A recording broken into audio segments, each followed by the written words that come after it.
एक चीज ये भी देखी जानी चाहिए कि 45 डेज का नोटिस इन्होंने दिया था, नहीं दिया था। अगर नहीं दिया था तो नए लेबर कोड के अकॉर्डिंग ये मैं कह सकता हूँ कि गलत था। लेकिन मूलतः हमें क्या देखना चाहिए कि जो क्या उन्होंने जो मांग की थी वो मांगे उनकी गलत थी। मांगे बिल्कुल जायज थी। आज के दौर में, महंगाई के इस दौर में, अगर वो इस बात की मांग कर रहे हैं कि हमारा वर्किंग शिफ्ट 8 घंटे का होना चाहिए, अगर वो इस बात की मांग कर रहे हैं कि हमका मिनिमम वेजेस, जो फिक्स मिनिमम वेजेस है, वो बढ़ाया जाना चाहिए, और जो अगर हॉलीडेज में वो काम कर रहे हैं तो उनको डबल पे मिलना चाहिए, ये सारे जो नए लेबर कोड है उनमें है। जो नई व्यवस्था लेबर कोड की गई है उसमें ये है कि अगर आप वर्किंग आवर से ज्यादा काम कराते हैं तो आपको डबल पे करना पड़ेगा। अगर आप छुट्टियों में बुलाते हैं तो आपको डबल पे करना पड़ेगा। ये सारी व्यवस्थाएं लेबर कोड में ऑलरेडी हैं। तो उसको इम्प्लीमेंट करने की जिम्मेदारी जिला प्रशासन की होती है, और मुझे लगता है कि जिला प्रशासन इस बात में बिल्कुल पूरी तरीके से खेल रहा है। और आज जब स्थितियां इतनी भयंकर हो गई, जब लोगों को आगजनी का सामना करना पड़ा, बहुत सारे लोग हादसे में रहे पूरे दिन, जो मुझे सुनने में आया कि एक दो बसेस वगैरह भी जलाई गई, तब जाके प्रशासन जाएगा। तो एक बहुत ही, और नोएडा जैसी जगह में ये घटना होना बेहद ही शर्मनाक मैं मानता हूँ।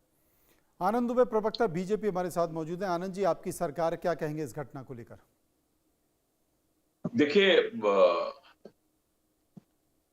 ये घटना नहीं होनी चाहिए थी, और निश्चित रूप से मजदूरों की जो मांगे हैं उन पर आपने के चैनल पे अभी डीएम का मैं सुन रहा था, उन्होंने तात्कालिक रूप से जो निर्देश दिए हैं अनुपालन के लिए, वो अपनी जगह है। लेकिन जो हाई पावर कमेटी माननीय मुख्यमंत्री जी ने बनाई है, उसमें इंडस्ट्रियल कमिश्नर हैं, 2 प्रमुख सचिव हैं अलग अलग विभागों के, एमएसएमई के और एक श्रम विभाग के। इसके अलावा 5 रिप्रेजेंटेटिव मजदूरों की तरफ से और 5 जो है उद्यमियों की तरफ से।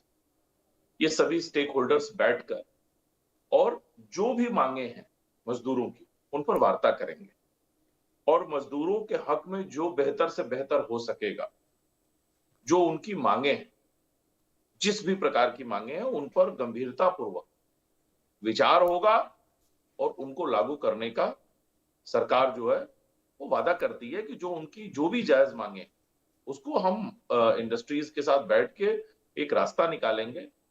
क्योंकि ये वो श्रमिक हैं जो अपने श्रम से उत्तर प्रदेश को, देश को आगे बढ़ा रहे हैं। उनकी चिंता करना, उनके साथ खड़ा होना, ये हमारी सरकार करेगी, और हम लगातार उनको कर रहे हैं।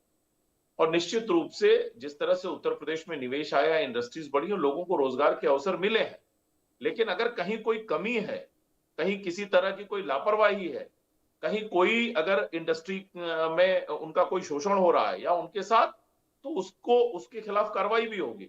और मैं आपको एक चीज और बता दूं कि जिस तरह से 3 दिनों से मजदूरों की मांगे चल रही थी, यदि इस मामले में यह निकलकर सामने आया कि जो भी अधिकारी इसमें कोई शिथिलता बरती है, या मजदूरों ने कोई कंप्लेन की है पहले श्रम विभाग में और उस पर कोई कार्रवाई नहीं की गई है, तो इन सभी बिंदुओं को समेटते हुए निश्चित रूप से जिम्मेदारी तय की जाएगी, कार्रवाई की जाएगी, और साथ साथ इस जो प्रदर्शन हुआ है इसके पीछे यदि कोई साजिश है, कोई राजनीतिक मंशा से इसको करवा रहा है, या इसके पीछे किसी प्रकार के कोई तत्व शामिल है, तो उनको भी चिन्हित करने का काम, उसको भी स्पष्ट करने का काम जो एसआईटी है वो करेगी।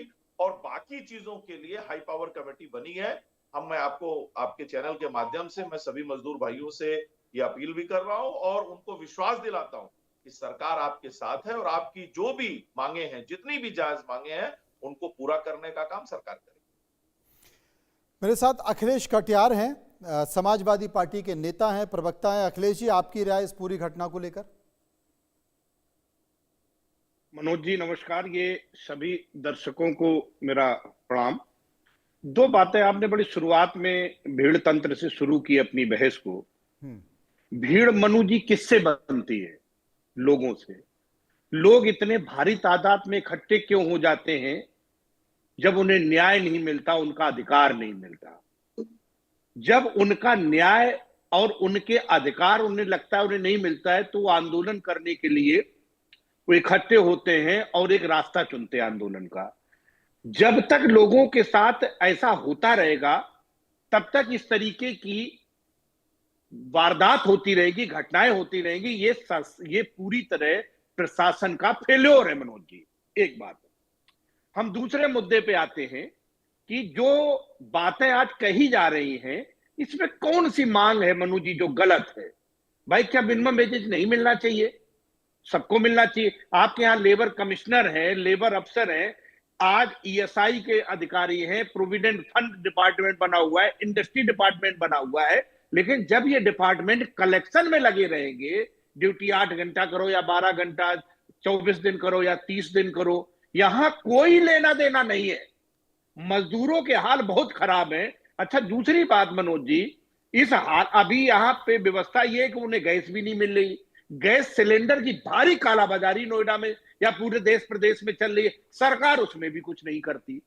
तो ऐसी स्थिति में तीसरी जो आपने शुरुआती जो अपने बयान में जो एक बड़ी महत्वपूर्ण बात कही कि हरियाणा में 35% बढ़ा, 15 साढ़े 15 हजार के आसपास वहां मिनिमम मजदूरी हो गई, दिल्ली में 18,000 है। तो आप एनसीआर है, यहां पे खान खर्चे महंगे हैं, तो आप या तो एनसीआर को डिवाइड करो, उत्तर प्रदेश से उससे अलग करो।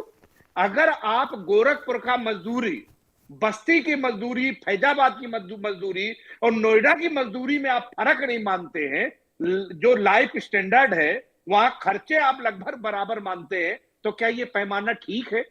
क्या सरकार को इस बात पे गंभीरता से विचार नहीं करना चाहिए कि एनसीआर में खर्चे ज्यादा हैं, जीवन स्तर जो है वो यहां महंगा है या महंगाई है, तो यहां की मजदूरी अलग हो?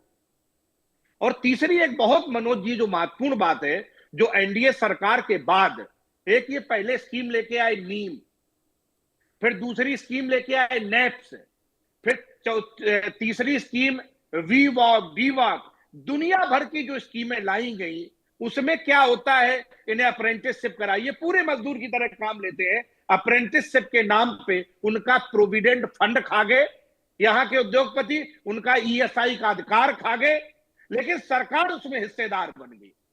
तो आखिर मजदूर भी कब तक अपना शोषण बर्दाश्त करेगा, कब तक आवाज नहीं उठाएगा?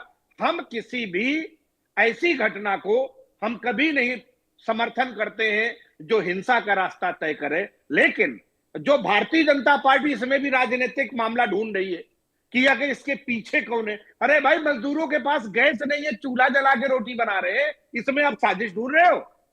जाके उसको हल करो ताकि उन्हें जीवन उनका ठीक से चल सके। दो बात मनोज जी कह के मैं अपनी बात पूरी करूंगा। उत्पादन और निर्माण, दुनिया में दो ही चीजें हैं जिससे पूरा देश संपन्न होता है, तरक्की करता है। उत्पादन का काम किसान करता है, निर्माण का काम मजदूर करता है। अगर किसान आंदोलन करे तो आपको खालिस्तानी लगते हैं वो, आप उसमें भी एंगल डाल के ले आते हो। आज मजदूर आंदोलन कर रहा है, उसमें भी आप एंगल डाल के ले आओ। सरकार अपनी असफलताओं को कितने रास्ते, कितने बहाने ढूंढेगी, बजाय इसके कि वो हल करे मामले। धन्यवाद। रुद्र विक्रम सिंह मेरे साथ मौजूद है, सुप्रीम कोर्ट के वकील हैं। रुद्र विक्रम साहब, विरोध हुआ, हंगामा हुआ, मैं अगर गंभीरता से मैंने इस मसले को समझा है तो निश्चित तौर पर उनकी जो मांगे थी वो मांगे कोई ऐसी नहीं थी कि उन्हें माना नहीं जा सकता था या वो लागू नहीं। अगर labour department, industry department, MSME के अधिकारी और स्थानीय प्रशासन अगर इस मसले पर गंभीरता से कर लेता, उसमें क्या था, बीमार होने पर छुट्टी मिल जाए, सप्ताह में कम से कम एक दिन छुट्टी मिले, और इसके साथ साथ अगर हम आने के बाद गेट बंद हो जाता है, हमें एक आधा घंटे, एक घंटे का ब्रेक मिल जाए। कोई ऐसी मांग नहीं है। ये तो मानव अधिकार है, हर व्यक्ति का मानव अधिकार है। वो मानव अधिकार आयोग चला जाएगा, नोटिस दे देगा, आपको मानना पड़ेगा। इसके साथ साथ उन्होंने कहा कि भाई हमारी सैलरी जो है, हम अगर ओवर टाइम कर रहे हैं तो हमें उसका दुगना पैसा मिले, हमारे घंटे निश्चित हों, और जो हमारी सैलरी है, केंद्र सरकार ने एक खाका खींच रखा है मिनिमम वेज का, उतना तो हमको दे दो। लेकिन हो क्या रहा है, तमाम जितनी भी इंडस्ट्री हैं उन्होंने क्या किया, एक बीच में मीडिएटर, दलाल आ गया। उसे क्या कहते हैं आप, मैन पावर कंपनी आ गई। वो कंपनी से तो 20,000 रुपए उठा रही हैं, लेकिन जो मजदूर काम करने वाला है उसे वो 12,000 रुपए, 11,000 रुपए, 13,000 रुपए दे रही है। इसकी मॉनिटरिंग कौन करेगा कि कंपनी और हस्ताक्षर कितने पे हो रहे हैं पेपर पे, हस्ताक्षर 20,000 पर ही हो रहे, तो वो मजदूर देख रहा है कि 20,000 पर मुझे साइन कराए गए हैं और 11,000 रुपए, 12,000 रुपए मुझे दिए गए हैं। ये कौन देखेगा? यह मानव अधिकारों का हनन हो रहा है और यहीं पर लोगों का भरोसा टूटता है। आप छत्तीसगढ़ के नक्सलवाद को खत्म कर देंगे, लेकिन शहरों में जो नक्सलवाद पनपेगा, वहां भी शोषण को लेकर नक्सलवाद पनपा था, और शहरों में जो अर्बन नक्सलवाद पनपेगा उसमें कोई बाहरी देशों की शक्तियां नहीं आएंगी। यहां पर जो लोगों का पीड़ा और दर्द है ना, वही निकल कर आएगा विक्रम सिंह जी। बिल्कुल, आपने बिल्कुल सही बात की। और मैं आपको एक और इसमें बात बताता हूँ, जो नए लेबर कोड्स आए ना, उनमें जितनी मांगे हैं, लगभग लगभग मैं समझता हूँ 80% मांगे उन नए लेबर कोड्स में सम्मिलित की गई हैं। बस उनकी जिम्मेदारी, लेकिन उसकी जिम्मेदारी, उसको पालन करने की जिम्मेदारी, उसका अनुपालन की जिम्मेदारी प्रदेश सरकारों की है, और जिला प्रशासन, जो भी लोकल जिला प्रशासन है, उनकी है। अगर वो इसमें सक्षम नहीं हो पा रहे हैं तो ये उनकी गलती है, क्योंकि ओवर टाइम, जो जो इनकी मांग थी कि अगर हम ओवर टाइम करते हैं तो हमें डबल पे दिया जाए, ये नए लेबर कोड में है। छुट्टी की बात नए लेबर कोड में है। रात में काम करने को अगर आप रोक रहे हैं तो उसकी लेबर कोड में है। हेल्थ रिलेटेड जो भी समस्याएं हैं, हेल्थ रिलेटेड नए लेबर कोड में बिल्कुल क्लियरली लिखा गया है कि सब नया हेल्थ कोड बनेगा, जिसमें साल भर में एक बार इन सबकी हेल्थ की जांच होगी, हेल्थ शिविर लगेंगे। ये सारी बातें लेबर कोड में नए में आई हुई हैं। और इन सारी चीजों का जो भी इनकी मांगे जायज हैं। और आपने बिल्कुल सही एक शब्द का इस्तेमाल किया कि इस शहरों में, या मैं कहूंगा कि इन तमाम इंडस्ट्रीज में जो ये नक्सलवाद पनपेगा, उसको कौन संभालेगा और उसके जिम्मेदार कौन होंगे? ये ऐसे जिला प्रशासक जो सिर्फ चाहते हैं कि हमारी पोस्टिंग नोएडा में रहे, हमारी पोस्टिंग दिल्ली जैसे शहरों के आसपास रहे, लेकिन अगर उनको जिम्मेदारी के नाम पर उनसे अगर ये पूछा जाए, उनसे अगर रिपोर्ट कार्ड मांगा जाए कि उन्हें अपने जो उनका प्रशासन कार्यकाल रहा है, उस कार्यकाल में उन्होंने लेबर्स के लिए क्या किया, सिवाय मलाई खाने के तो क्या किया, वो शायद उनके पास कोई जवाब नहीं होगा। तो ये, और आप अगर आपका लेबर अगर कुछ बात कह रहा है, 3-4 दिनों से कोई बात करने की कोशिश कर रहा है, आपसे वार्तालाप करने की कोशिश कर रहा है, तो आपको उनकी बात सुननी चाहिए, ना कि आपको इस बात का इंतजार करना चाहिए कि पूरा नोएडा इस उनके जो ये हड़ताल हुई है उससे जले, पूरा नोएडा परेशान हो। ऑलरेडी हम ट्रैफिक की कितनी समस्याएं होती हैं, कितने घरों में बच्चे लेट से पहुंचे, कितने घरों के लोग परेशान रहे हैं पूरे दिन नहीं नहीं, कि मेरा बच्चा घर वापस आएगा नहीं आएगा। उसका तो ना सरकारों को चिंता है, ना उसके प्रशासन को चिंता है कि आज स्कूलों के बच्चों का क्या हुआ, लोग ऑफिस नहीं जा पाए, सड़कों पर डर था, सड़कों पर भय था, जिस तरीके से उत्पात मचाया जा रहा था। मैं इस उत्पात के बिल्कुल पक्ष में नहीं हूं, लेकिन आनंद दुबे साहब, डर लगता है, डरना चाहिए इस देश के हर व्यक्ति को। मैंने अपने कार्यक्रम का नाम लोकतंत्र बनाम भीड़तंत्र इसलिए रखा है कि नोएडा की एक सोसाइटी में एक काम करने वाली, घर पर काम करने वाली बाई के साथ उस घर के मालिक से कुछ बातचीत हो गई, उसने कुछ पूछ लिया, कुछ जवाब मांग लिया, तो उस सोसाइटी में 250 लोग, झुग्गी झोंपड़ियों में उसके साथ के रहने वाले लोगों ने उत्पात मचाया, तोड़फोड़ की, पूरी सोसाइटी को बंधक बना लिया। पश्चिम बंगाल में सुप्रीम कोर्ट के निर्देश के बाद पश्चिम बंगाल में कानून के अधिकारी पहुंचे थे, वहां पर लोगों ने भीड़ लिया, लोगों ने उनको बंधक बना लिया। सुप्रीम कोर्ट कहता है कि भाई ये कैसा भीड़ तंत्र है, ये बर्दाश्त नहीं किया जाएगा। मुझे ऐसे ही भीड़ तंत्र से डर लगता है। इस देश के लोगों को डरना चाहिए, इस देश की सरकार को डरना चाहिए, इस देश के सुप्रीम कोर्ट को डरना चाहिए। और एक सिस्टम बन चुका है, एक व्यवस्था बन चुकी है। आपके पास भीड़ है ना, तो आप अपनी बात पुलिस से मनवा सकते हो, आप अपनी बात कोर्ट से मनवा सकते हो, आप अपनी बात सरकार से मनवा सकते हो, आप अपनी बात प्रशासन से मनवा सकते हो। भीड़ होनी चाहिए, और इसी बात को लोग समझ रहे हैं। कितना खतरनाक आनंद दुबे जी। देखिए, निश्चित रूप से आपने जो बात कही कि भीड़ तंत्र का लोकतंत्र में कोई महत्व नहीं।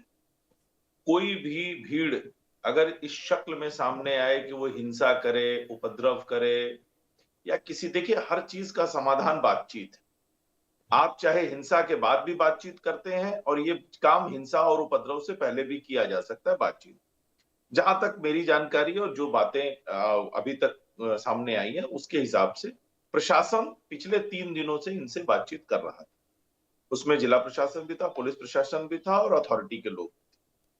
उसमें कौन सी कमी रही, कौन सी ऐसी बात रही जिसका समाधान नहीं निकल पाया, या इसमें किसी ने ये लापरवाही की, या ऊपर तक सूचना पहुंचाने में कोई लापरवाही की, इन्हीं सब चीजों की जांच जो है वो एसआईटी भी करेगी और साथ साथ जो हाई लेवल कमेटी बनाई गई वो भी करेगी।